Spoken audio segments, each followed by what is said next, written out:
말씀은 열왕기상 17장 5절부터 6절까지 말씀입니다. 그가 여호와의 말씀과 같이 하여 곧 가서 요단 앞 그리 시냇가에 머물매 까마귀들이 아침에도 떡과 고기를 저녁에도 떡과 고기를 가져왔고 그가 시냇물을 마셨으나.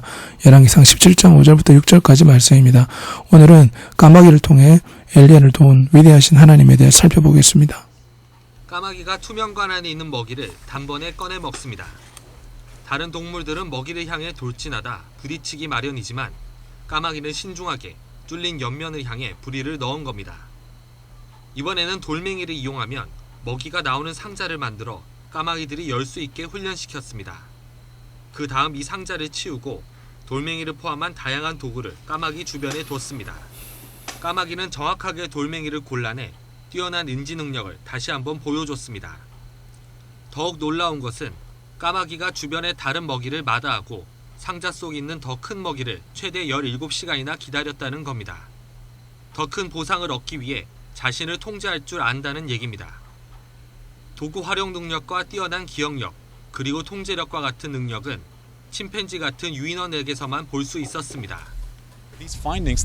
매우 지혜로운 새 가운데 하나입니다. 하나님께서는 까마귀를 통해서 엘리야를 도와주셨습니다.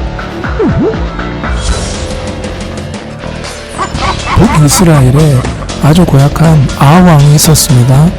아합의 아내였던 이세벨은 아합왕과 함께 위대하신 하나님을 섬기지 않고 우상 숭배를 하였습니다. 바알과 아세라 우상을 섬겼으며 이스라엘 백성들도 이 바알과 아세라 우상을 섬기도록 강요하였습니다. 하나님께서는 이러한 우상 숭배를 몹시 싫어하십니다. 이런 우상 숭배 소식을 들은 한 선지자가 있었는데 그 선지자는 길르앗에 살고 있는 엘리야 선지자였습니다. 아합왕에게 우상 숭배하는 처벌에 대해서 하나님의 무서운 경고의 말을 전해주었습니다. 당신이 우상 숭배하는 하나님을 멸시하였기에 몇 년간 이 땅에 비가 오지 않을 것이요 하나님께서 당신과 이스라엘 잘못으로 하나님께서 벌을 주실 것이요.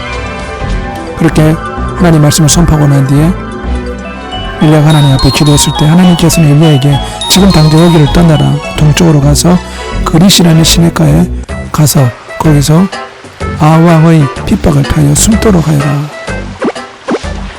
그래서 엘리야는 하나님 말씀에 순종하여 그릿 시냇가에 갔습니다.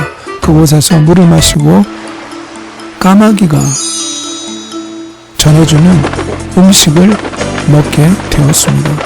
까마귀는 매일 아침과 저녁에 하루 2번씩 음식을 물어서 엘리야에게 가져다 주었습니다.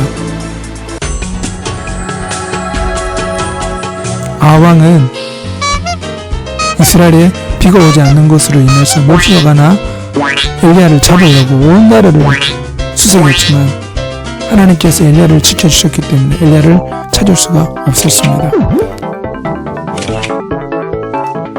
우리가 첫 번째 볼 것은 하나님의 말씀을 전한 엘리야입니다. 아합과 이사벨이 우상 숭배를 하고 있을 때 그들은 백성들도 우상 숭배할 것을 강요하였습니다. 하지만 이러한 우상 숭배의 모습을 보고 엘리야 선지자가 용기를 내어서 하나님의 말씀을 선포한 것입니다. 디모데후서 4장 2절에는 너는 말씀을 전파하라. 때를 얻든지 못 얻든지 항상 힘쓰라. 범사에 오래 참음과 가르침으로 경책하며 경계하며 권하라고 말씀하고 있습니다. 우리는 하나님의 말씀을 전할 필요가 있습니다. 엘리야 선지자는 많은 사람들에게 하나님의 참된 말씀을 용기 있게 선포하였습니다. 나단 선지자 역시 다윗 왕이 범죄했을 때 두려워하지 않고 왕 앞에 찾아가서 하나님 말씀을 선포하였습니다. 우리도 친구들에게 이웃들에게 하나님의 말씀 예수 그리스도의 복음을 선포해야 됩니다. 주 예수 그리스도를 믿으면 영혼은 천국에 가지만 믿지 않으면 영혼은 지옥 형벌에 떨어진다는 하나님의 말씀을 선포해야 되는 것입니다. 죄의 결과 죄에 빠진 인간은 사망하여 영혼은 천국에 갈 수가 없습니다. 아무리 착한 일 해도 그 죄를 용서받을 수 없고 아무리 많이 배워도 죄를 없앨 수는 없으며 다른 종교 앞에 절을 한다고 해도 죄는 사라지지 않습니다. 죄가 하나님과 우리 사이를 가로막고 있습니다. 오직 예수 그리스도를 통해서만 우리의 죄가 용서받고 지옥에서 천국으로 옮겨지는 놀라운 인생 역전의 복을 받게 되는 것입니다.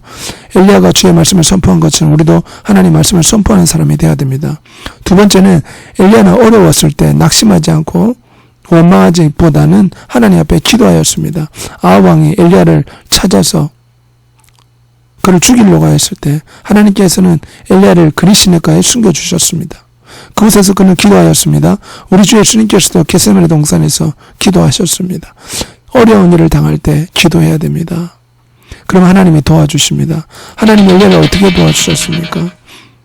아합 왕이 몹시 화가 나서 이세벨에게 말하기를 엘리야를 죽이겠다고 말했을 때 엘리야는 급하게 그의 시냇가로 피신하게 됩니다.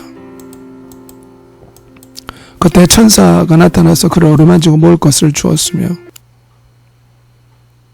여호와께서 그에게 임하십니다. 우리가 기도하면 하나님께서 이렇게 도와주시는 것입니다. 어렵고 힘든 일을 만날 때 우리 하나님은 우리를 도와주십니다. 어떤 어려움이 있어도 우리 하나님 앞에 기도하는 사람이 되어야 됩니다. 우리 주 예수님께서는 우리를 죽기까지 사랑하셨습니다.